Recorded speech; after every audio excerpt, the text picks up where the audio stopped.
தேவன், நான் உன் தகப்பனுடைய தேவன். நீ எகிப்து தேசத்திற்கு போக பயப்பட வேண்டாம். அங்கே உன்னை பெரிய ஜாதியாக்குவேன்.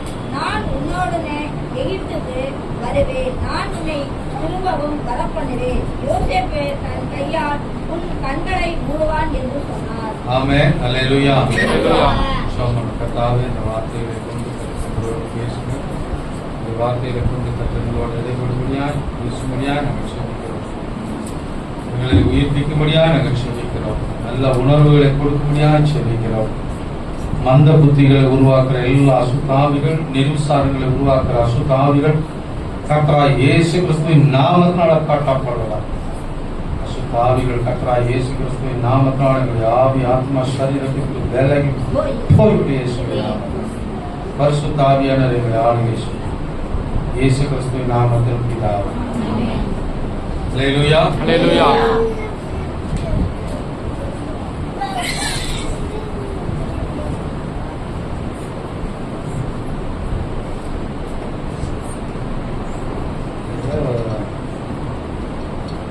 ஏதோ ஒரு குடும்ப குறையிற மாதிரி இருக்குது. யாரு வரல?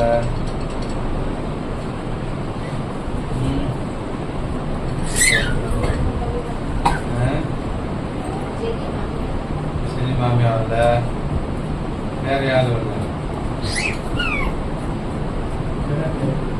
சின்னட்டு வரல.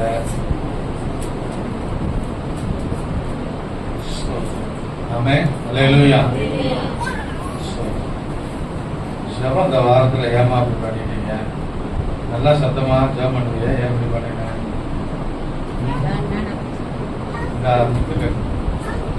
போன வாரமே எனக்கு கேட்டுச்சு. ஜெபம் பண்ண வேணான்னு என்ன சொன்னீங்க அப்படின்னு என்கிட்ட கேட்டுச்சு. நான் சொல்லவே இல்லைம்மா, அவங்க யதார்த்தமா சொல்லியிருப்பாங்க உங்களுக்கு அப்படின்னு சொல்லி நான் சொல்லி சமாதானம் பண்ணி பார்த்தேன். சமாதானம் பண்ணல. அது யதார்த்தமா சொன்ன விஷயம். நிறைய தம்பியை சாரி கேட்டுட்டாங்க. அது நல்லா ஜெபம் பண்ணி ஏசப்பா அந்த இடத்துல நம்ம ஜெபம் பண்ற ஜெபத்தை கேட்கறதுக்கு அவர் கண்கள் பார்க்கிறவராயிடும், அவர் செவிகள் கவனிக்கிறவர்களாக இருக்கிறது. கொஞ்சம் சுருக்கமா ஜெபம் பண்ணுங்கன்னு சொல்லியிருக்காங்க போல. நான் அதை சொல்லவே இல்லை, யதார்த்தமா சொல்லியிருப்பாங்க அவங்களுக்கு. ஜெபம் பண்ணுங்க, நல்லா ஜெபம் பண்ணுங்க. ஜெபம் பண்ற நிறுத்துக்காதீங்க, நல்லா ஜெபம் பண்ணுங்க. ஆமென். அல்லேலூயா. சிஸ்டமே மாறின மாதிரி இருக்குது.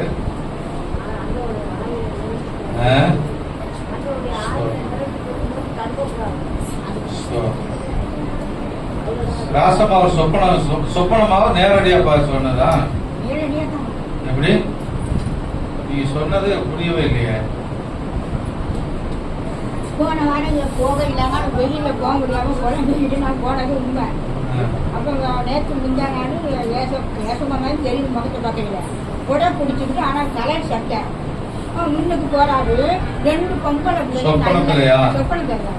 2 சடை பின்னி 2 சடை 2 பேருக்கு முன்னுக்கு 2 போகுது. பேங்க் போட்டு ஏசமோட உடை பிடிச்சி போறேன். நான் நினைக்கிறேன் யாரோ போறாங்க, நம்மள பேசப்பட மாட்டேங்கிறாங்க. எனக்கு ஒரு அலுவலமாக வந்துச்சுங்க. இப்படி இப்படி திரும்பினாரு. திரும்பும் போது அவர் முகம் தெரிஞ்சு அந்த அவர் திரும்பி பார்த்தது எனக்கு போதும்.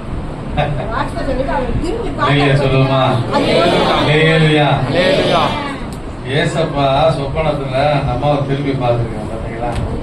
நம்ம நினைக்கிறான் ஒரு அற்பமான மனுஷன் நினைக்கிறான். அந்த மனுஷன்கிட்ட கடவுள் பாக்குறாரு பாருங்களேன். அற்பமான மனுஷன் அவங்க கூட மட்டும் இல்ல, அவங்க எல்லாரோடையும் ஆண்டவர் பேசுவாரு. நம்ம கூட இருக்கிறார். ஆமென். எல்லாரும் கூட இருக்கிறார். ஆமென் சொல்லுவோமா? அது எனக்கு கொஞ்சம் புரியாம இருந்துச்சு. ஆனா ஆண்டவர் பார்த்தாருன்னு சொன்னது புரிஞ்சிச்சு. என்ன சொன்னாங்கிறது சரியா வழங்க. ஆமென். பாருங்க, அந்த போன வாரம் நம்ம பார்த்தது தேவனோடு உள்ள ஐக்கியம் நமக்குள்ள எப்படி இருக்கணும். அல்லேலூயா. ஸ்தோத்திரம். யாக்கோபு நீண்ட நாட்களாக யாக்கோபின் ஆதியாகம புஸ்தகம் 45ஆம் அதிகாரத்துல 26 படிங்க. யோசேப்பு உயிரோடு இருக்கிறான். அவன் எகிப்து தேசத்திற்கெல்லாம் அதிபதியா இருக்கிறான் அறிவித்தார்கள். அவன் இருதயம் மூர்ச்சை அடைந்தது. அவன் அவர்களை நம்பவில்லை. அவன் இருதயம் மூர்ச்சித்து அடைந்தது. அவர்கள் யோசேப்பு தங்களுடனே சொன்ன வார்த்தைகள் யாவையும் அவனுக்கு சொன்ன போது ஏற்றுக்கொண்டு போகும்படி யோசேப்பு அனுப்பின வண்டிகளை அவன் கண்டபோது அவர்களுடைய தகப்பனாகிய யாக்கோபின் ஆவி உயிர்த்தது. அல்லேலூயா. இந்த இடத்துல நம்ம ஒரு புதிரான ஒரு சத்தியத்தை நம்ம விளங்கக்கூடிய ஒரு இடமாக இருக்கும். அதே சமயத்துல தேவனோடு உள்ள ஐக்கியம் எப்படி இருக்கணும் அப்படிங்கிறதுக்கும் ஒரு எடுத்துக்காட்டான சத்தியம் அங்க அடங்கியிருக்கு. அல்லேலூயா. யாக்கோபு எத்தனை வருஷமா ஸ்தோத்திரம் தன் யோசேப்பை பிரிந்திருந்தார் அப்படிங்கிற செய்தி உங்களுக்கு நான் போன வாரமே சொன்னேன். எத்தனை வருஷமா பிரிஞ்சிருந்தாரு? 15 வருஷம். 15 வருஷம். அவர் 17 வயசுல போனாரு. அங்க 30 வயசுல அதிபதியா பொறுப்பேற்கிறாரு. அதுக்கு அடுத்து பஞ்சத்துல 2 வருஷம் கழிச்சுதான் தன் தகப்பன் குடும்பத்தை அவர் பார்க்கிறார். இல்லையா சொல்லுமா? இல்லையா? எல்லாம் இங்க கவனமா இருக்கீங்களா? ஆமென். சோதரம். அப்போ மொத்தம் எத்தனை? 32 வருஷம். அவர் எத்தனை வருஷம் பிரிஞ்சிருந்தாருன்னா 15 வருஷம் பிரிஞ்சிருக்கிறார். அல்லேலூயா. யோசேப் யாக்கோபுடைய வாழ்க்கை பாத்தீங்கன்னா ரொம்ப டாம்பிகமா அவனுடைய வாழ்க்கை ஆரம்பம் ரொம்ப ஆசீர்வாதமா இருக்கு, சந்தோஷகரமா இருக்கிறது. ஆமென் சொல்லுமா? திடீர்னு வந்தாரு, அவங்க அண்ணனை ஏமாத்தி சிரேஷ்ட புத்திரத்தை வாங்கினாரு. அப்புறம் தகப்பனை ஏமாத்தி அண்ணனுடைய ஆசீர்வாதத்தை வாங்கினாரு, யாசாவுடைய ஆசீர்வாதத்தை வாங்கினாரு. திடீர்னு அங்க போனாரு. இது ரெண்டுக்கும் டபுளா மாமனாரு இவரை ஏமாத்துறாரு. இல்லையா? ஏமாத்தி சொல்றார். அங்கேயே நல்ல ஆசீர்வாதம். போய் வெறும் கோடு கைமா போன மனுஷன் 2 பரிவாரத்தோட திரும்புறாரு. ஆசீர்வாதமா வந்தாரு. நான் வந்து அவருடைய வாழ்க்கையினுடைய ஆரம்பம் என்ன ஆகுறது என்றால், யோசேப்பு மரித்து போனான் என்ற ஒரு செய்தி அவருக்கு வருகிறது. அல்லேலூயா. அது அவரால் ஜீரணிக்க முடியாத ஒரு செய்தி. ஏன்னா யோசேப்பை குறித்து தேவன் நிச்சயமாய் யாக்கோபுக்கு தரிசனம் கொடுத்திருப்பார். ஏன்னா 12 புத்திரர்களுக்கும் 12 கோத்திரமாக வர வேண்டும் என்ற ஒரு பெரிய திட்டத்தை தேவன் யாக்கோபுக்கு கொடுத்திருக்கிறார். ஏன்னா அந்த கடைசி நாட்கள்ல யாக்கோபு பிள்ளைகளை குறித்து ஆசீர்வதிக்கும் போது அவர்களுக்கு என்னென்ன ஆசீர்வாதம் கொடுக்க வேண்டும் என்று தெளிவாய் அவர்கள் சொல்லி ஆசீர்வதிக்கிறார். ஆமென். யோசேப்புக்கு சேஷ்டபுத்திர பாகம் கொடுக்கப்படுகிறது. சேஷ்டபுத்திர பாகம்னா என்னது சொல்லுங்க? சேஷ்டபுத்திர பாகம்னா என்னது சொல்லுங்க? தகப்பனுடைய ஆசீர்வாதத்துல 2 மடங்கு கொடுக்கிறதா என்னது? சேஷ்டபுத்திர பாகம். ஆமென். அது யூதாவுக்கு கொடுக்கணும், ரூபனுக்கு கொடுக்கணும், மூத்த மகனுக்கு தான் கொடுக்கணும். ஆனா அவர் தவறு பண்ணினதுனால அந்த சேஷ்டபுத்திர பாகம் யோசேப்புக்கு கொடுக்கப்படுது. யோசேப்பினுடைய பிள்ளைகள் 2 பிள்ளைகள் எப்ராயிம் மனாசே அப்படிங்கிற 2 பேரை கூப்பிட்டு யோசேப்பை மாற்றி வைத்து யோசேப்புடைய பிள்ளைகள் எப்ராயிம் மனாசே அப்படிங்கிற அந்த 2 பேருக்கும் 2 சுதந்திரம் கொடுக்கிறார். ஆமென் சொல்லுமா? அல்லேலூயா. அப்போ இங்க ஒரு பைபிள்ல எடுத்துக்காட்டான ஒரு சத்தியம் அங்க விளங்குறது. என்ன விளங்குறது அப்படின்னா, யாக்கோபுக்கு தன்னுடைய குமாரன் யோசேப்பு மரித்து போனார் அப்படிங்கிற ஒரு செய்தி வருது பாத்தீங்களா? அது எதுக்கு அடையாளமா இருக்கு அப்படின்னா, பிதாவாகிய தேவனுக்கு ஒரு செய்தி போகிறது. யாக்கோபு பிதாவுக்கு நிழலாகவும் யோசேப்பை இயேசுவுக்கு அடையாளமாகவும் அதை சித்தரித்து காண்பிக்கிற ஒரு சரித்திர, அதாவது வரைபடமாக பழைய ஏற்பாட்டில் காண்பிக்கப்படுகிறது. அல்லேலூயா சொல்லுமா? அல்லேலூயா. இப்ப இயேசு மரித்து போனார் அப்படிங்கிற செய்தி உலகம் முழுவதுக்கும் இயேசு மரித்த நாட்களே கேள்விப்பட்டிருப்பாங்க. அந்த நாட்கள் இருந்தவங்க. அல்லேலூயா. ஒரே நாளில் யோசேப்பு இன்னொரு செய்தி அங்க வருகிறது, யோசேப்பை குழியில் இறக்கினார்னு போட்டிருக்கு. அப்ப ஏசப்பாவும் எங்க இறக்குனாங்க? குழியில இறக்குன மாதிரி தானே. ஆமென். இன்னொரு விஷயம் என்னன்னா, ராத்திரி முழுவதும் ஏசப்பாவை ஒரு குழியில தான் வச்சிருந்திருக்கிறாங்க, விசாரணைக்கு காலையில கொண்டு வருவதற்கு முன்பதாக. ஸ்தோத்திரம். அவரை ராத்திரி முழுவதும் எங்க வச்சிருந்திருக்காங்க? ஒரு குழியில தான். அந்த குழி இன்னைக்கு அங்க இருக்குதான், இஸ்ரேல் தேசம். ஆமென். ஹல்லேலூயா. அப்ப காலையில எந்திரிச்சு விசாரணை பண்ணி அவரை எப்படி சிலுவைக்கு கொண்டு போய் மரிக்கிறதுக்கு ஒப்பு கொடுத்தாங்களோ, அதே போல அவனை சாயந்தரம் யோசேப்பை எடுத்து இஸ்மவேலர் கையில விற்று போயிட்டார்கள். ஆனால் வேதம் சொல்லுகிறது, யோசேப்பினுடைய வஸ்திரத்தை தான் தகப்பனார் யாக்கோபு பார்க்கிற சூழ்நிலை வந்தது. ஆமென். அப்ப இயேசு கிறிஸ்து மரித்து அடக்கம் பண்ண பிற்பாடு இயேசு கிறிஸ்துனுடைய வஸ்திரத்தையும் அந்த போர் சேவர்கள் என்ன செய்தார்கள்? எடுத்துக்கொண்டார்கள். இயேசுனுடைய மரணத்திற்கு யோசேப்பினுடைய அந்த சரித்திரம் ஒரு நிழலாட்டமாக எடுத்து காண்பிக்கிற ஒரு சத்தியமாக பைபிள்ல வரைபடம் காண்பிக்கிறது, நிழலாய் காண்பிக்கப்படுகிறது. புரியுதா உங்களுக்கு? சொல்லுமா? 3 நாள் கழித்து இயேசு உயிரோட இருக்கிறார் அப்படிங்கிற ஒரு செய்தி வரும். பாத்தீங்களா? சொல்லுங்க. 3 நாள் கழிச்சு என்ன செய்தி வருது? இயேசு உயிரோட இருக்கிறார் அப்படிங்கிற செய்தி வருகிற மாதிரியே யாக்கோபுக்கு ஒரு செய்தி வருகிறது, யோசேப்பு உயிரோட இருக்கிறார். அல்லேலூயா சொல்லுமா? ஆமென். இந்த செய்திய யாக்கோபு கேட்ட உடனே அப்படி உயிர் என்ன செய்து மூச்சு அடைக்கிற மாதிரி வருது. ஆனா நம்ப முடியல. ஆனா இன்னொரு செய்தி வருது, எகிப்து தேசத்துக்கெல்லாம் அவன் அடிமையா இல்ல, அதிபதியா இருக்கிறான். அல்லேலூயா சொல்லுமா? அல்லேலூயா. இயேசு மரித்த போது மனுஷன அடிமையா இல்ல, வசனம் சொல்லுது, வானத்திலும் பூமியிலும் சகல அதிகாரம் உடையவராய் இருக்கிறார். உற்சாகமா கைதட்டி ஆண்டவருக்கு சொல்லுவோம். மரித்து உயிர்த்து ஆனாலும் சதா காலங்களிலும் உயிரோடு இருக்கிறேன். இன்னொரு வார்த்தை சொல்லப்பட்டிருக்கிறது, வானத்திலும் பூமியிலும் சகல அதிகாரமும் எனக்கு கொடுக்கப்பட்டிருக்கிறது. இப்ப இயேசு கிறிஸ்து ஒரு மனிதன் கட்டி வைக்கக்கூடிய ஒரு அடிமை அல்ல, இயேசு அதிகாரமுடையவராய் இருக்கிறார். யோசேப்பு எப்படி தேசம் முழுவதுக்கும் அதிபதியா இருந்தாரோ, அதே போல இயேசு கிறிஸ்து இந்த பூமிக்கு மாத்திரமல்ல, அதான் வசனம் சொல்லுது, வானத்திலும் பூமியிலும் சகல அதிகாரம். அந்த வசனத்தை படிங்க.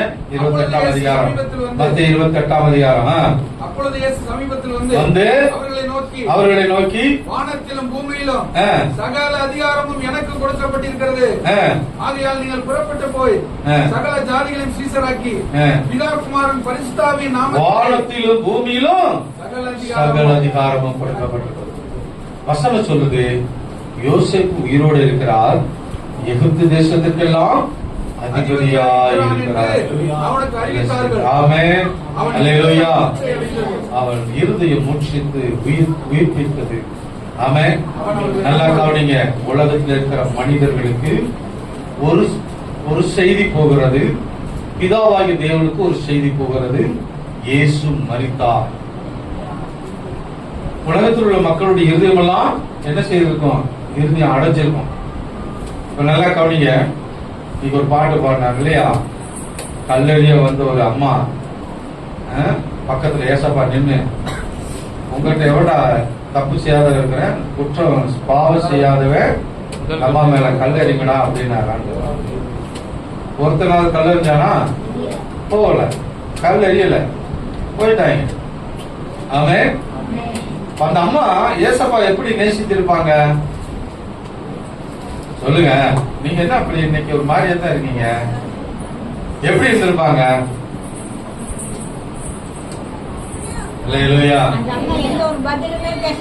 இல்ல இல்ல அந்த அம்மா எந்த அளவுக்கு ஏசப்பா நேசித்திருப்பாங்க?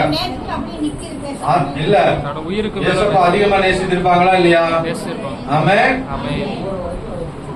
ஆமென். அந்த அம்மாவுக்கு ஒரு செய்தி போகுது, ஏசப்பா இறந்துட்டாரு. அப்ப அந்த அம்மாவுக்கு எவ்வளவு மனசு வேதனை இருந்திருக்கும். மரியாதை மேல மரியா இந்த அம்மா அந்த அம்மாவை ஏசப்பா எந்த அளவு அதிகமா நேசித்திருப்பாங்க. ஏசப்பா இறந்துட்டானே அப்படிப்பட்ட ஒரு கூட்டம் இருந்திருக்காங்க. மரியாள் மாதிரி, மார்த்தாள் மாதிரி, அந்த சோதரர் பேதரு எல்லாருமே சீசர்கள் ஒரு சிலர் இருந்திருப்பாங்க. ஏசப்பாவை நேசிக்கிற ஒரு பெரிய கூட்டம் அங்க இருந்திருக்குது எருசலேம்ல. ஆமென். ஏசப்பா சிலுவை எடுத்துட்டு போகும்போது ஆண்டவர் பார்த்து சொன்னாரு, எருசலேமின் குமாரத்திகளே, எனக்காக அழுக வேண்டாம், உங்களுக்காகவும் உங்கள் பிள்ளைகளுக்காகவும் அழுங்கள் என்று சொன்னார். ஆமென். அல்லேலூயா. அப்போ எருசலேமில் ஒரு பெரிய கூட்டம், ஏசப்பாவை நேசிக்கிற ஒரு கூட்டம் இருந்து அந்த அவங்களுக்கு எல்லாத்துக்கும் அது என்ன செய்தியா இருந்திருக்கும்? வருத்தமான செய்தியா இருந்திருக்கும். ஏசப்பா நினைச்சிட்டாரு, இறந்துட்டாரு, அடக்கம் பண்ணப்பட்டு அவர் அடக்கம் பண்ணிட்டாங்க, அந்த கல்லறையில வச்சுட்டாங்க அப்படின்னு உடனே அவங்களுக்கு எவ்வளவு வருத்தமா இருந்திருக்கும், பயங்கரமான தூக்கமா இருந்திருக்கும்.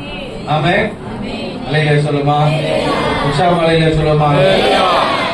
ஆனால் 3 நாள் கழித்து ஒரு செய்தி வருகிறது, இயேசு உயிரோடு இருக்கிறார். அலையில சொல்லுமா, உற்சாகம் அலையில சொல்லுமா. கரங்களை தட்டி ஆண்டவருக்கு நன்றி செலுத்துவோமா. இயேசு உயிரோடு இருக்கிறார். அப்போ அங்க ஏசப்பாவுடைய சீசர்களுக்காக இருக்கட்டும், இந்த பெரும் கூட்டம், ஏசப்பாவை நேசிக்கிற ஒரு கூட்டம், குஷ்டரோகி சோகமா இருக்கிறான், அந்த விபச்சாரத்துல கைக்குடிமா துடிக்கப்பட்ட அந்த அம்மா காப்பாற்றப்பட்டிருக்காங்க, மரியாள், மார்த்தா, ஏசப்பா, இது மாதிரி ஒரு பெரிய கூட்டம், ஆண்டவர் நேசிக்கிற கூட்டம் அந்த எருசலேம்ல இருந்திருக்காங்க. அவருடைய ஆவி உயிர்ப்பிக்கப்பட்டிருக்கும். அல்லேலூயா சொல்லுமா. அல்லேலூயா. ஏசப்பா உயிரோட எழுந்த பிற்பாடு முதல் சந்தோஷம் பிதாவாகிய தேவன் சந்தோஷப்பட்டிருப்பார். எப்படி யாக்கோபு சந்தோஷப்பட்டிருப்பாரோ அதே போல பிதாவாகிய தேவனும் சந்தோஷப்பட்டிருப்பார். அல்லேலூயா சொல்லுமா. அல்லேலூயா. அப்போ இப்ப நம்ம யாக்கோபு இடத்துல வருவோம். இது ஒரு எடுத்துக்காட்டா இருக்கா இல்லையா? பழைய ஏற்பாட்டுக்கும் புதிய ஏற்பாட்டுக்கும் ஒரு தொடர்பு இருக்கா இல்லையா? சொல்லுங்க. அதே மாதிரி ஆபிரகாமும் ஈசாக்கும் அந்த மலைக்கு போகும்போது அங்க ஒரு சரித்திரம் வருது. ஆபிரகாம் கட்டைகளை பிளந்து ஈசாக்குடைய தலையில வைத்து மோரியா மலைக்கு, அந்த மோரியா மலைக்கு கீழே தான் கொல்கதா மலை இருக்கு. அதே இடத்துலதான் இயேசு கிறிஸ்து கல்வாரி சிலுவை சுமந்துட்டு போறார். அந்த மோரியா மலை இப்ப பட்டணமாகி எருசலேம் பட்டணமா மாறி இருக்கு. அல்லேலூயா. அல்லேலூயா. அப்போ பிதாவாகிய தேவன் எப்படி குமாரன் சிலுவை சுமந்துட்டு போகும்போது பின்னாலே போயிருப்பார். நானும் தனியா இல்ல, நானும் பிதாவும் ஒன்றாய் இருக்கிறோம் சொல்லி வேதம் சொல்லுது. அல்லேலூயா. அப்ப இயேசு கிறிஸ்து சிலுவையில மரிக்கும் போது பிதாவை ஏன் என்னை கைவிட்டீர் என்று ஆண்டவர் கேட்டார். அல்லேலூயா சொல்லுமா. அப்ப அது வரைக்கும் ஏசப்பாவும் பிதாவும் எப்படி இருந்திருக்காங்க? ஒன்றாக இருக்கு. இப்ப எப்படி தீவட்டிய கையில எடுத்துக்கிட்டு ஆபிரகாம் ஈசாக்கு பின்னாலே போனாரோ, ஈசாக்கு தலையில என்ன இருக்கு? கட்டைகளை பிளந்து தலையில வச்சுட்டு போறாரு. ஆமென். அல்லேலூயா. அல்லேலூயா. ஆபிரகாம் அதிகாலையில் எழுந்து தன் கழுதையின் மேலே சீனம் கட்டி தன் வேலைக்காரர் 2 பேரையும் தன் குமாரன் ஈசாக்கையும் கூட்டிக் கொண்டு தகன பலிக்கு கட்டைகளையும் பிளந்து கொண்டு தேவன் தனக்கு குறித்த இடத்திற்கு புறப்பட்டு போனான். 3ஆம் நாளிலே ஆபிரகாம் தன் கண்களை ஏறெடுத்து பார்த்து தூரத்திலே அந்த இடத்தை பார்த்து, அந்த இடத்தை ஏற்கனவே ஆண்டவர் ஆபிரகாமுக்கு தரிசனமா காட்டியிருப்பாரு. 3 நாள் கழிச்சு இந்த இடத்தை தான் கடவுள் நமக்கு சொப்பனத்தை காட்டினாரு அப்படின்னு நினைச்சு அந்த இடத்துல வசனம் சொல்லுது, ஆபிரகாம் தன் அந்த இடத்தை கையெழுத்து பார்த்து தூரத்தில் அந்த இடத்தை கண்டான். அப்பொழுது ஆபிரகாம் தன் வேலைக்காரரை நோக்கி, நீங்கள் கழுதையை இங்கே நிறுத்தி இங்கே காத்திருங்கள், நானும் பிள்ளையாண்டானும் அவ்விடம் மட்டும் போய் தொழுது கொண்டு உங்களிடத்திற்கு திரும்பி வருவோம் என்றான். அல்லேலூயா. நல்லா கவனிங்க. ஆபிரகாம் போகும்போது அதான் ஆபிரகாமுக்கு ஒரு பேர் கொடுக்கப்பட்டிருக்கிறது, அவர் விசுவாசிகளின் தகப்பன். அல்லேலூயா சொல்லுவோமா? ஆபிரகாமுக்கு இன்னைக்கு என்ன பேர் இருக்குது? விசுவாசிகளின் தகப்பன். அல்லேலூயா. இப்போ 100 வயசு ஆபிரகாமுக்கு, 100 வயசு சாராளுக்கு 90 வயசு. வாக்குத்தத்தம் 75 வயசுல ஆபிரகாமுக்கு கொடுத்தார், குழந்தை தருவேன்னு சொல்லி. 25 வருஷம் கழிச்சு 100 வயசுல ஆண்டவர் ஆபிரகாமுக்கு குழந்தை கொடுக்கிறார். இப்ப அந்த குழந்தையை கூட்டு போய் என்ன செய்யறாரு? படி செலுத்து அப்படிங்கிறார். ஆபிரகாமுக்கும் இதா ஏசப்பாவுக்கும் மட்டும்தான் அந்த கனெக்ஷன் இருக்கு. ஆனா யாருக்குமே இவர் சொல்லலன்னு நினைக்கிறேன். அதான் பைபிள் அப்படி எழுதியிருக்கு. ஆமென். அல்லேலூயா. சொல்லியிருந்தாருன்னா கதி எப்படி இருக்கும்? வேற மாதிரி ஆயிடும். சாராட்ட போய் ஏமா இன்னைக்கு ஈசாக்க ஏசப்பா பலி சொல்ல சொல்றாரு, நான் கொண்டு போய் பலி செலுத்திட்டு வரேன், அவனுக்கு கூட்டு போறேன் அப்படின்னா சாரா அம்மா விடுவாங்களா? ஒரு மாதிரியா பாக்குறீங்க. எங்க இருக்கீங்க? இங்க இருக்கீங்களா? அல்லேலூயா. பேசுங்க. ஆமென். சாரா அம்மா விடுவாங்களா? நீங்க விடுவீங்களா? நீங்களும் விட மாட்டீங்க. ஏசப்பா பேச மாட்டாரு. போயா பிசாசு ஏதாவது பேசியிருக்கான். 100 வயசு கழிச்சு ஆண்டவர் பிள்ளைய கொடுத்திருக்காரு, நானும் கண்ணா பொண்ணான்னு வளர்க்கிறேன். ஏசப்பா பலி செலுத்த சொன்னாரா? போயா யாரோ சொல்லியிருக்காங்க, நீங்க தவறா புரிஞ்சுக்கிட்டீங்க அப்படின்னு சொல்லி அந்த அம்மா தரிசனத்தை மாத்திருப்பாங்க. ஆமென் சொல்லுங்க. அல்லேலூயா. ஆனா எபிரேயர்ல போட்டிருக்கு, மரித்தோரை உயிரோட எழுப்புகிற தேவன் உண்டு என்று ஆபிரகாம் விசுவாசித்து அந்த பிள்ளையை கொண்டு போய் படி செலுத்த போனார். அல்லேலூயா. அப்போ வீட்டு வேலைக்காரங்களை கீழே மலைக்கு கீழே நிப்பாட்டி, ஐயா நானும் பிள்ளையாண்டா அங்க போய் தொழுதுட்டு வர்றோம். தொழுதுட்டு வர்றதுக்கு ஆண்டவர் சொன்னாரு, என்ன சொன்னாரு? பலி செலுத்த சொன்னாரு. அங்க போய் உன் பிள்ளை என்ன செய்யணும்? வெட்டி பலி செலுத்தணும். அல்லேலூயா. அப்ப அந்த இடத்துல ஆபிரகாம் பின்னாலே கையில கத்தி இருக்குது, தீவட்டி இருக்குது, ஈசாக்கு தலையில என்ன இருக்குது? கட்டை இருக்குது. சுமந்துட்டு 2 பேரும் போறாங்க. ஆமென். அப்போ அங்க ஒரு பெரிய ஒரு சரித்திரம். பிதாவாகிய தேவன், கவனிங்க, அல்லேலூயா, பிதாவாகிய தேவன் குமாரனை பார்த்து சொல்லியிருப்பாரு. பரலோகத்துல 2 பேரும் பார்த்திருப்பாங்கல்ல. இங்க ஆபிரகாமும் ஈசாக்கும் போகும்போது 2 பேரும் யாரும் பேசியிருப்பாங்க? பிதாவும் குமாரனும் பேசியிருப்பாங்களா இல்லையா? அப்பா ஒரு நாள் நீங்க இதே மாதிரி இந்த மலையில சிலுவை சுமந்துட்டு வரணும், ஆனா நான் கூட வருவேன். ஆமென். அல்லேலூயா. வசனம் சொல்லுது, யோவான்ல சொல்லப்பட்டிருக்குது, பிதா எனக்கு கற்பித்தவைகளையே அல்லாமல் வேற ஒன்றையும் நான் என்ன செய்யல, நான் சுயமா பேசல. அல்லேலூயா சொல்லுமா? பிதாவாகிய தேவன் ஏசப்பாட்ட என்ன கற்றுக் கொடுத்தாரோ அதை அப்படியே செய்தாரு ஏசப்பா. ஆமென் சொல்லுமா? ஆமென். சத்தியமா சொன்னது மாத்திரம் இல்ல, அவர் செய்து காண்பித்ததையும் ஏசப்பா பார்த்தார். அல்லேலூயா. போகும்போது இப்ப ஈசாக்கிட்டே ஒரு கேள்வி வருது. இப்போ 2 பேரும் போறாங்க, ஈசாக்கும் ஆபிரகாமும் 2 பேரும் போறாங்க. போகும்போது ஈசாக்கு கேட்கிறாரு, அப்பா தகரப்பள்ளிக்கான கட்டை என்கிட்ட இருக்குது, தீவெட்டி இருக்குது, கத்தி உங்கள்கிட்ட இருக்குது, ஆடு எங்கப்பா அப்படின்னு கேட்கிறாரு. ஈசாக்கு தன் தகப்பனாகிய ஆபிரகாமை நோக்கி, என் தகப்பனே என்றான். அதற்கு அவன், என் மகனே இதோ இருக்கிறேன் என்றான். அப்பொழுது அவன், இதோ நெருப்பும் கட்டையும் இருக்கிறது, தகன பலிக்கு ஆட்டுக்குட்டி எங்கே என்றான். அதற்கு ஆபிரகாம், என் மகனே தேவன் தமக்கு தகன பலிக்கான ஆட்டுக்குட்டியை பார்த்துக் கொள்வார், அவர் பார்த்துக்கிறார். போகும்போதே அவர் வாலிய பெயர் 17 வயசு ஆளு, இவர் 100 வயசு கிழவர், 120 வயசு கிழவர். அல்லேலூயா. பாருங்க, அப்பா உனையதான் பலி செலுத்த போறேன் அப்படின்னு சொல்லியிருந்தா கட்டையை கிளப்பட்டு ஓடி போனா இல்லையா? யோசனை பண்ணி பாருங்க. ஆனா அந்த இடத்துலயும் ஆபிரகாம் ஞானமா, அதான் ஆண்டவருடைய பிள்ளைகள் இந்த இடத்துலயும் ஞானமா விசுவாச வார்த்தையிலே பேசணும். செல்லமா சொன்னாங்க, கர்த்தர் பாத்துக்கிறாரு, போ அப்ப நீங்க உட்கார்ந்து அழுதாங்க, காலையில பார்த்தாங்க இல்லையா கர்த்தரு? விசுவாச வார்த்தையிலே பேசுங்க. அதான் கர்த்தரோடு உள்ள ஐக்கியம். யாக்கோபை பார்த்தோம், அவர் 15 வருஷம் பிள்ளைய பிரிஞ்சிருந்து கூட ஆண்டவர் போக சொல்லும் போது அவர் என்ன செஞ்சாரு? உடனே இருந்துச்சு போல, அவர் பலி செலுத்த போற ஆண்டவர்கிட்ட போய் பேசுறாரு. அல்லேலூயா. ஆண்டவர் சந்திக்க போறார். உடனே ஆண்டவருடைய ஐக்கியத்தை விட்டுட்டு போகல. பிள்ளைய பார்க்கணுங்கிற அவசரத்துல போகல. பிள்ளைய பார்க்கணுங்கிற அவசரத்துல கடவுளோடு உள்ள ஐக்கியத்தை விட்டுட்டு போகல. ஒரு மாதிரியா பாக்குறீங்க? ஆமென் சொல்லுங்க. அல்லேலூயா. அப்போ தன் தகப்பன் தன் பிள்ளைய வெட்ட போறமே கொல்ல போறமேங்கிற அந்த பதற்றத்துல விசுவாச வார்த்தை விடலங்க. ஆபிரகாம் ஈசாக்கிட்ட சொல்றாரு, மகனே அந்த ஆட்டுக்குட்டியை தேவன் பார்த்துக் கொள்வார், நீ வா போலாம். அதுதான் தேவனோட உள்ள வாழ்க்கையில் எவ்வளவு பிரச்சனை வந்தாலும் சரி, தேவன் நம்மளோடு வைத்திருக்கிற அந்த உறவை ஒரு நாள் விட்டுறக்கூடாது. ஆமென். ஆண்டவர் சொன்னார் பாத்தீங்களா?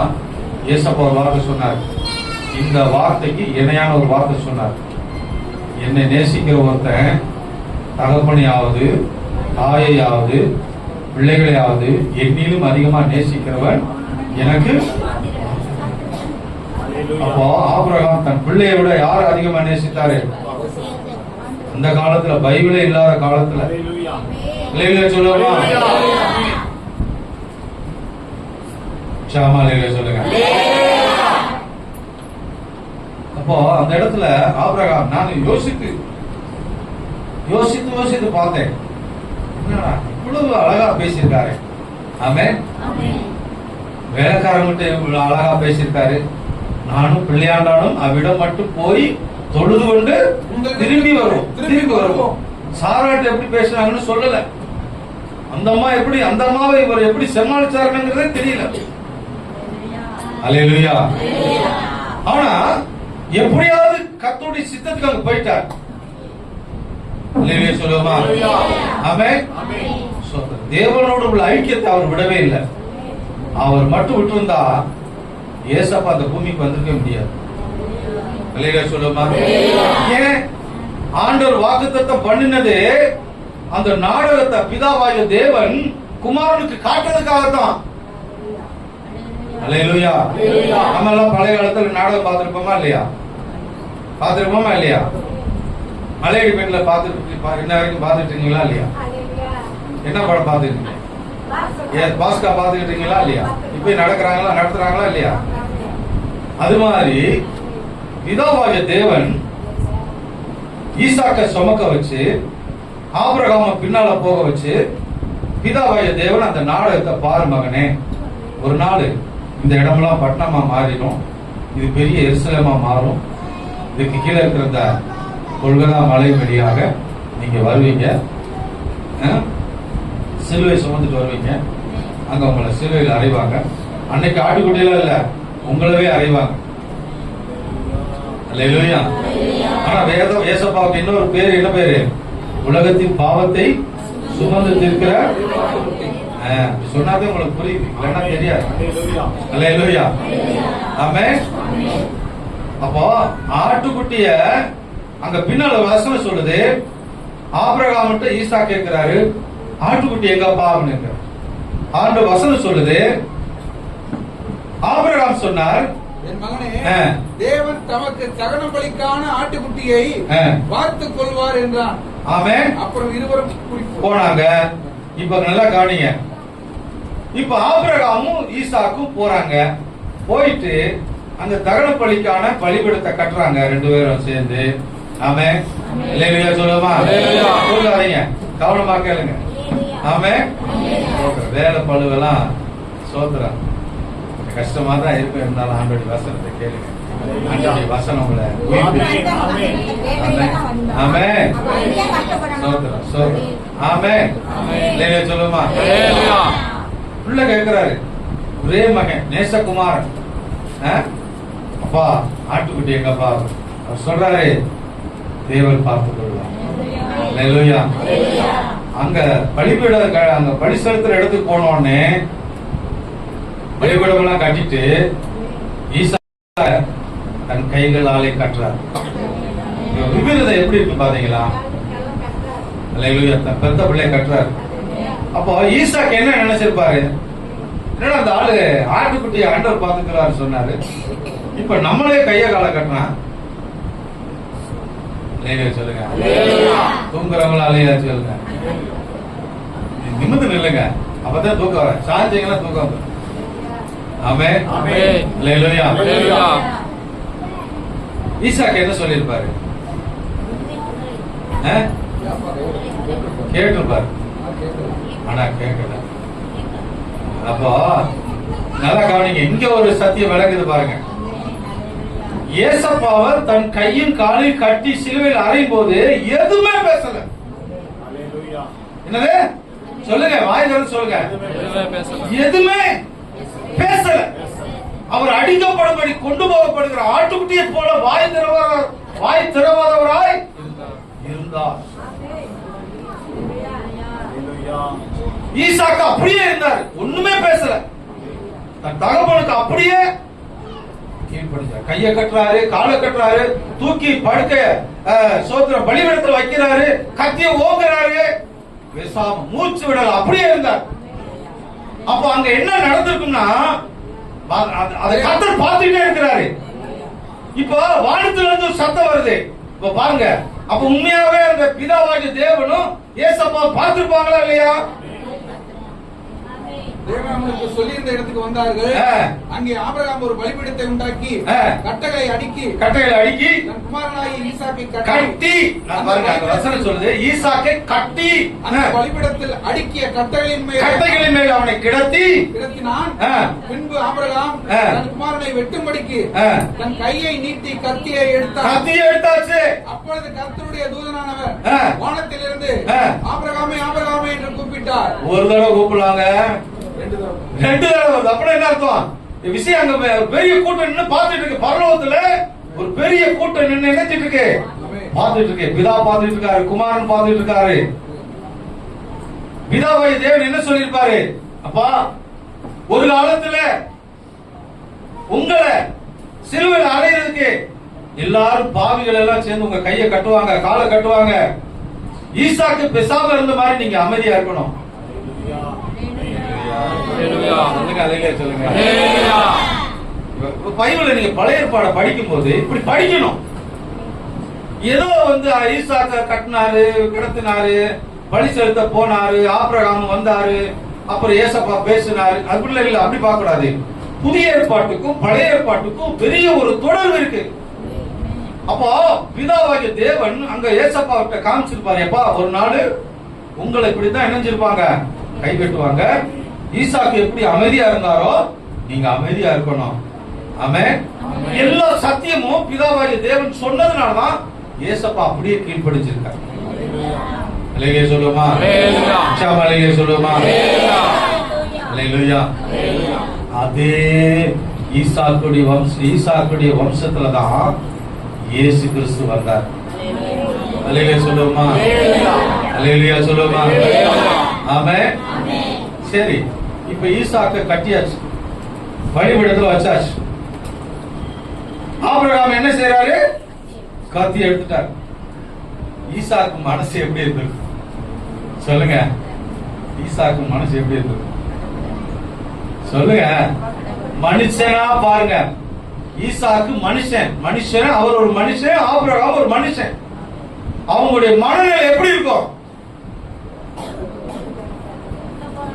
சொல்லுங்க? தான் பிள்ளை சாக போறாங்கிற அந்த கொதிப்பு, மனசு அப்படியே அழுதுருக்கணும். அவர் அறியாம அழுதுருப்பாரு. அந்த ஒரு படம் எடுத்து காமிக்கிறாங்க, அது உண்மையாவே நம்மளை அப்படி சிந்திக்க வைக்கும். ஈசாக்கு அப்படியே கையை கட்டிட்டு, கையை காலு கட்டிட்டு, அந்த படத்துல ரெண்டு பேரும் கட்டி சேர்ந்து பிடிச்சு அழுவாங்க. ஆபிரகாம் அந்த பிள்ளை கட்டி சேர்ந்து பிடிச்சு அழுவான். அழுதுட்டு அப்படியே கண்ணீர் தொடச்சிட்டு அந்த பலிபீடத்துல பிள்ளை தூக்கி வைப்பான். அல்லேலூயா. அந்த அது ஒரு படமா எடுத்திருந்தாங்க, அதை நான் படமா பார்த்திருக்கேன். எனக்கு ரொம்ப அது அப்படியே மனசு அப்படியே நடுங்க வச்சிருச்சு. அல்லேலூயா. மனுஷன் தானேங்க, அல்லேலூயா. ஸ்தோத்திரம். அவர் போலே நடிக்கிறது இல்லையா? அதே சமயத்துல ஈசாக்குடைய மனசு எப்படி இருக்கும்? என்னப்பா என்னை செல்ல செல்லமா தூக்கி தூக்கி முட்டை முஞ்சுனா வளர்த்த, கத்தி எடுத்து கொள்ள வரையப்பா பேசிருப்பானா இல்லையா? அல்லேலூயா. ஆனா தேவ திட்டம் மாறல. அல்லேலூயா. அந்த சம்பவத்தை பார்த்துட்டு ஏசப்பாவுடைய உள்ளமே துடிக்குது. அப்பதான் சொல்றாரு, அப்பொழுது அவர் பிள்ளையாண்டான் மேல் உன் கையை போடாதே. அங்க வசனம் முதல்ல என்ன சொல்லப்படுது? ஆபிரகாமே ஆபிரகாமே என்று கூப்பிட்டார். எத்தனை இடம் கூப்பிட்டாரு? 2 தடவை. அது அவசரமான செய்தி. அவன் இதோ அடியேன் என்றான். அல்லேலூயா. ஆபிரகாமே ஆபிரகாமே என்று கூப்பிட்டார். அடுத்து அவன் இதோ அடியேன் என்றான். அப்பொழுது அவர் பிள்ளையாண்டான் மேல் உன் கையை போடாதே, அவனுக்கு ஒன்றும் செய்யாதே, அவனுக்கு ஒன்றுமே செய்யாதே. அல்லேலூயா சொல்லுமா? அல்லேலூயா சொல்லுமா? வாழ்க்கையில சாகிற மாதிரி வரும், இழக்கிற மாதிரி வரும், ஆனா இழக்க மாட்டேன். அதான் சத்தியம். விசுவாசம் இருக்கணும். எதை இழந்துற போறோம் அப்படி நினைப்பு வரும், சூழ்நிலை வர மாதிரி இருக்கும். இதோ இழந்த போறோம், இது இழந்துரும், நம்ம கை விட்டு போயிடும், அவ்வளவுதான் அப்படின்னு நமக்கு வரும். ஆனா ஆண்டவர் மேல எப்படி ஆபிரகாம் விசுவாசம் வைத்தாரோ அதே மாதிரி நம்ம விசுவாச வார்த்தைகளை அறிக்கை செய்து கொண்டே இருந்தோமானால், அல்லேலூயா. இது பாருங்க, அந்த படத்தை பாருங்க, அப்படியே கண்ண மூடுறாரு, கத்தி எடுத்து ஓங்குறாரு. ஓங்கும் போதுதான் அங்க வானத்துல இருந்து சத்தம் வருது, ஆபிரகாமே ஆபிரகாமே. அவ்வளவுதான். அல்லேலூயா. ஆபிரகாமே ஆபிரகாமே பிள்ளையாண்டான் மேல் கையை போடாதே, அவனுக்கு ஒன்றும் செய்யாதே, நீ அவனை உன் புத்திரன் என்றும் உன் ஏழ சுதன் என்று பாராமல் எனக்காக ஒப்பு கொடுத்தபடினால் நீ கடவுளுக்கு பயப்படுறாரு, நீ தேவனுக்கு பயப்படுகிறவன் என்று இப்பொழுது அறிந்திருக்கிறேன் என்றான். தன் கண்களை ஏறெடுத்து பார்க்கும் பொழுது இதோ பின்னாக புதரிலே, பின்னால பாத்தீங்களா ஒரு ஆட்டுக்குட்டி நிக்குது பாத்தீங்களா, தன் கொம்புகளை சிக்கிக் கொண்டிருந்த ஒரு ஆட்டு கடாவை கண்டான். அப்பொழுது ஆபிரகாம் போய் கடாவை பிடித்து அதை தன் குமாரனுக்கு பதிலாக தகன பலியிட்டான்.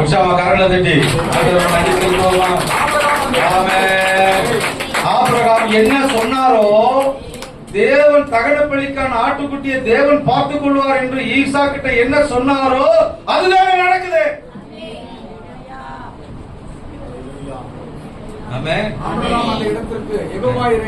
அதான் அந்த வார்த்தை, தேவன் பார்த்துக் கொள்வார் வார்த்தைக்கு யெகோவா ஈரே. நம்ம படிக்கிறேன், யெகோவா ஈரே எல்லாமே பார்த்து கொள்வி பாரமாதிரிங்களா, அந்த இடத்தை தான் குறிக்கிறது. விஷயமா கரண்ட் பிள்ளை இழந்தாலும் பரவாயில்ல, மனைவி சொல்லு பேச்சு கேட்கலனாலும் பரவாயில்ல, இந்த ஆபிரகாம் மட்டும் இந்த ஈசாக்கு இங்க பலி செலுத்தி போயிருந்தாருன்னா நிச்சயமா சாராள் ஆபிரகாம் கூட சேர்ந்து வாழவே மாட்டாங்க. குடும்பமே 2ஆ போயிருக்கும். ஆபிரகாம் தனியா போயிருப்பாரு, அது அவருக்கு தெரியும். தெரிஞ்சிருந்தவங்க பலி செலுத்த வர்றாரு. குடும்பம் போனாலும் பரவாயில்ல, பிள்ளை இறந்தாலும் பரவாயில்ல, தேவனோடு உள்ள உறவே எனக்கு வேணும் அப்படின்னா செய்யறாரு.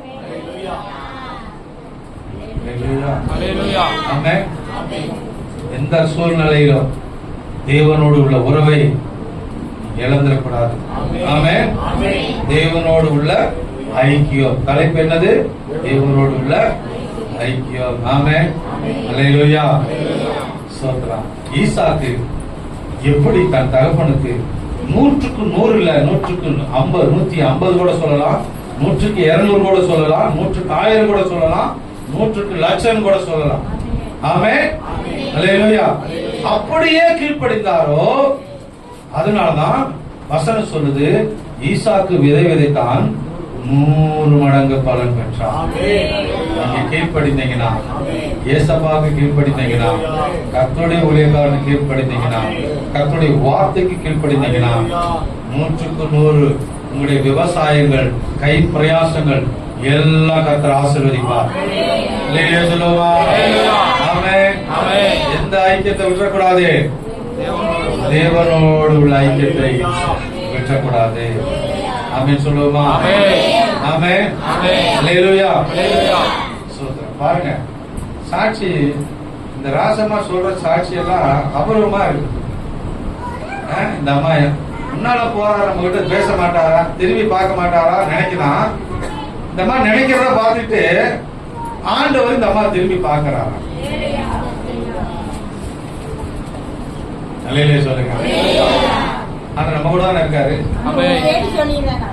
போன வாரம் அதுக்கு முதல் வாரம் சாப்பிட்டு போனாங்களா, எங்க வீட்டுக்காரர் நடக்க முடியாதுன்னு பஸ்ல போகும்போது இங்க இறங்கிட்டோம். எங்க வீட்டுக்காரர் இறங்கிட்டு நான் கொஞ்சம் எட்டி போயிட்டேன். பஸ் வந்துருச்சு அங்க இருந்து. எங்க வீட்டுக்காரர் நான் சத்த வைக்கிறேன், நீ பஸ் வந்துருச்சு வா, டவுன் பஸ் வந்துருக்கீங்கன்னே உண்மையே வந்துட்டு இருக்காங்க. அந்த பஸ் நீ நிக்காது போனா போயிட்டு போயிட்டு நான் போயிட்டு இருக்கிறேன். போயிட்டு இப்படி திரும்பி பாக்கல, அந்த பஸ் ஓரம் கட்டி நிக்குது. ஏன் ஓரம் கட்டி நிக்குன்னு தெரியலையா அப்படின்னு எங்க வீட்டுக்காரர் இங்க இருந்து வளர்ந்துட்டோம். அந்த டிரைவர் பஸ்ஸை தேடி போட்டு எங்க வீட்டுக்காரர் ஏறனோட பஸ் எடுத்துட்டோம். நான் சொன்னேன் எங்க வீட்டுக்காரர் போனவங்க ஏச போக பண்றாங்க, அவர் அற்புதம் பண்றாங்க.